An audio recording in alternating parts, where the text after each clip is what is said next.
Welcome to the Law Office of Bryan Fagan podcast, where we empower Texas families through knowledge and compassion.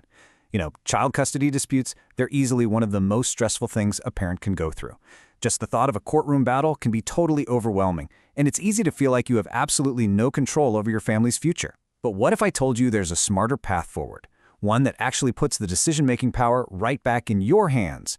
In this explainer, we're going to break down child custody mediation services in Texas. We'll show you how this alternative can help you navigate these tough times and build a much better future for your kids far away from the conflict of a courthouse.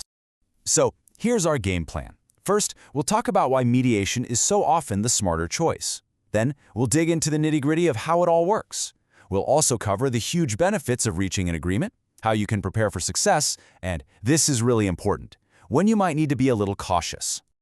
When you're facing a custody dispute, it really feels like you're at a crossroads. One path leads to a courtroom. It's expensive, it's uncertain, and a stranger in a robe ends up making huge decisions about your family. But the other path, that's mediation. It offers you more control, more collaboration. Let's head down that path for a bit. So, this is the big question we're tackling today. How does this all actually work, and how do you know if it's the right move for you? By the time we're done here, you're going to have a really clear picture of the whole process, which will help you make the best possible choices for your family. Just look at the difference here. It's pretty stark. On one side, you've got the court battle. It's an adversarial process by design. It's built for one person to win and the other to lose. And honestly, that can poison a co-parenting relationship for years.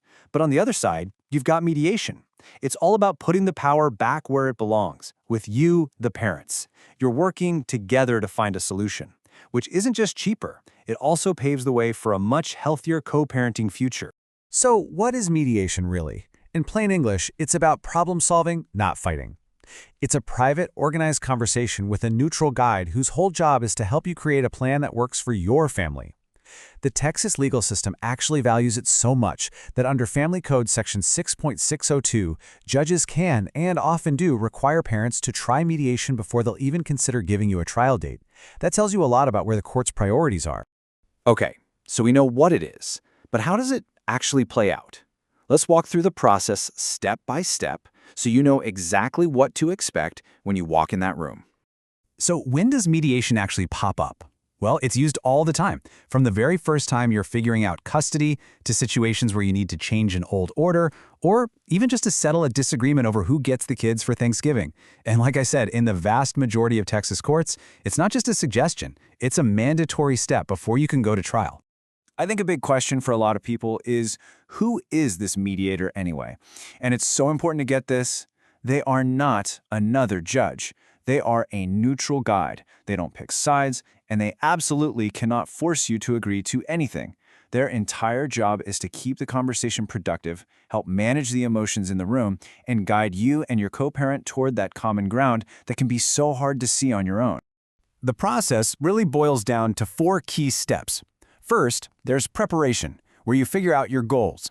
Then comes the session itself, where you talk things through with the mediator. After that is negotiation, where you explore different options. And finally, hopefully, you get to the agreement. Now, if you do, you'll sign something called the Mediated Settlement Agreement, or MSA. And you need to know, this isn't just a friendly handshake. It's a legally binding contract that a judge will turn into a court order. These steps form the very heart of child custody mediation services Texas courts rely on. And hey, if you're wanting to learn more about all this, our website, bryanfagan.com, is packed with free resources, articles, videos, you name it, that explain Texas family law in a way that's easy to understand. You can also hop on there to schedule a free consultation if you want to talk about your specific situation. All right, we've covered the how, so now let's get into the why. What are the actual real-world advantages of reaching an agreement in mediation instead of letting a judge decide in a trial? This is where you really start to see the magic of the process. This chart really sums it up. Mediation is almost always faster, which means less time spent in conflict. It's way less expensive than a drawn-out court battle, you stay in control of the final decisions, and it dramatically reduces the emotional toll on your kids. And here's the kicker. Because you both had a hand in creating the plan, you're both much more likely to actually follow it. That creates stability, which is exactly what your kids need. One of the greatest things about mediation is just how flexible it is. A court order can be pretty rigid, like a one-size-fits-all solution. But mediation, it's like a toolkit that lets you build a parenting plan as unique as your family's fingerprint. You can hammer out every little detail, from who makes the big decisions, to how you'll handle transportation, to the rules for communication. You can create a truly customized plan that actually fits your life. Let me give you a real-world example to show you what I mean. We had clients where one parent was a nurse with a crazy rotating shift and the other was a firefighter with a non-traditional schedule. A standard court order would have been an absolute mess for them. But in mediation, they sat down and created this amazing, custom, rotating schedule that worked perfectly for their jobs and, most importantly, gave their child real consistency. You're just not going to get that kind of creative solution from a judge. Okay, so let's say you're ready to give mediation a shot. How do you make sure it's successful? It really all comes down to one word: preparation. So let's run through some practical tips that will help you walk in feeling confident and ready to get a good outcome. I want you to really let that sink in. For so many of our clients, mediation day is even more important than a trial day. Why? Because this is the day where you get to control the outcome. Walking into that unprepared is just a massive missed opportunity.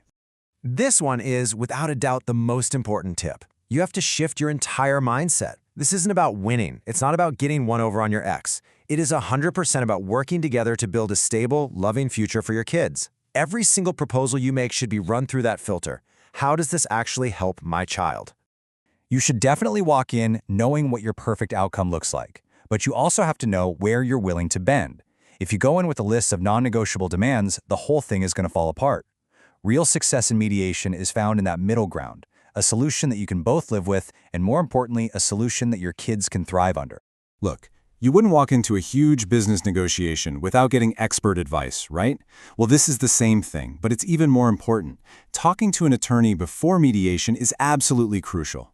They'll help you understand your rights, what a judge might realistically do in court, and help you come up with a smart negotiation strategy. Preparation is key to success when using child custody mediation services Texas families depend on. All right, now we need to talk about some important exceptions. Because while mediation is a fantastic tool, let's be honest, it's not the right choice for every single family in every single situation. It's really important to know what the red flags are. Safety is always, always, always priority number one. If there's a history of family violence, if there's active substance abuse, or if there's such a severe power imbalance that a fair negotiation is just impossible, then mediation might not be safe or appropriate. The law recognizes this, and the Texas Family Code allows you to file a formal objection to mediation for these reasons. The court takes that very, very seriously. Here's another real-life scenario that shows how this can work. We had a case where the parents actually used mediation to successfully divide up all of their property and their debts. It was a huge success on that front, but because there were documented safety concerns, they just couldn't agree on a parenting plan. So what happened? They went to court for a very specific, limited hearing only on the safety issues. They saved thousands of dollars and a ton of stress by mediating everything else first. It shows that mediation can still be a valuable tool, even if it doesn't solve every single piece of the puzzle. So, what's the big takeaway here?